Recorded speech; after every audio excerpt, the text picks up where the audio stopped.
Mr. Tэнnok, you are one of the authors and initiators of this motion for resolution for Kazakhstan. What is your major motive to engage in this work? Well, actually, my group didn't initiate this. It came from the other groups. And clearly we will engage with this issue. I have followed Kazakhstan for a number of years. It's a very important country in Central Asia. In some ways a role model for what could be peaceful coexistence in a very multi-faith, multicultural environment. But unfortunately in the last few years, particularly after they held the presidency of the OSCE, expectations were a little higher, that there would be more freeing up, particularly in terms of fundamental human rights and democracy, and issues like political prisoners and censorship of the press and so on.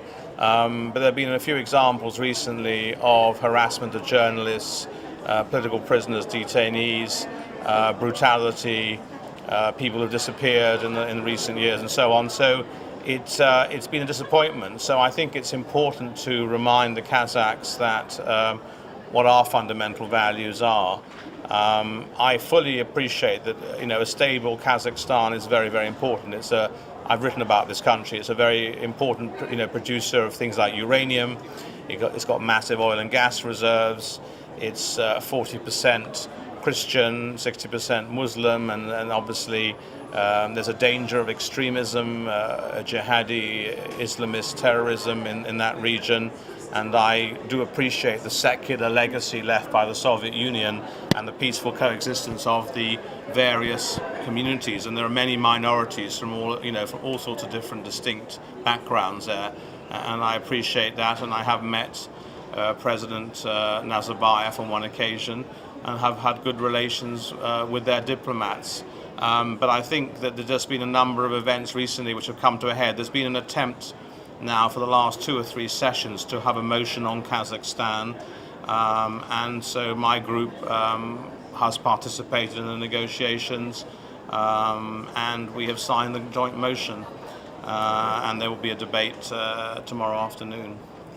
What's the central point? What's the central issue of this resolution? Human rights? Well, human rights and democracy, basically, reminding Kazakhstan of its commitments as a member of the OSCE, a country which has engaged in various things like Partnership for Peace through NATO, signatory to the International Covenant on Civil and Political Rights, a large trading partner with the European Union. In many ways it could be, I actually moved this once in one of my reports a few years ago, it could be part of the European neighbourhood policy. The most western reach of Kazakhstan over the Caspian is a neighbour of Europe, and it has a very familiar European type of culture, but where it unfortunately falls down is in terms of Western liberal democratic ways of conducting its governance. Now, I agree it's not a European country, it's a Central Asian power, a very important one. It wants to conduct a kind of multipolar foreign policy between China, Russia, and the West, and Europe in particular. And that's to be commended. And it also wants to be an ally and cooperate in the fight against international terrorism.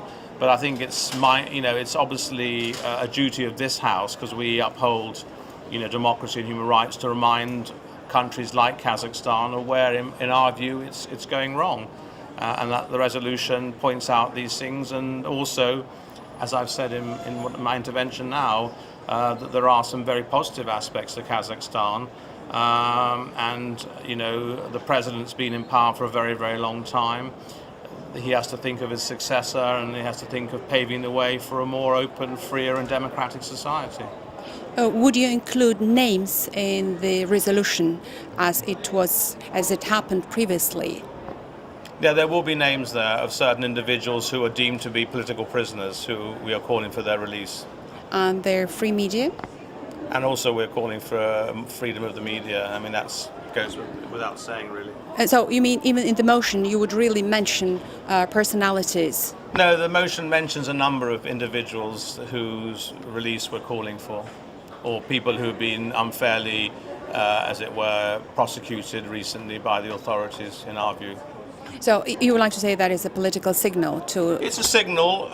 It's basically trying to say to Kazakhstan, we respect, you're a sovereign nation, but if you want to get closer to us, which I think they do, we also, and you've signed certain undertakings internationally through your OSCE commitments and the international covenants and civil and political rights, that we would hope that you would observe certain fundamental democratic norms. And we'll remind you of that.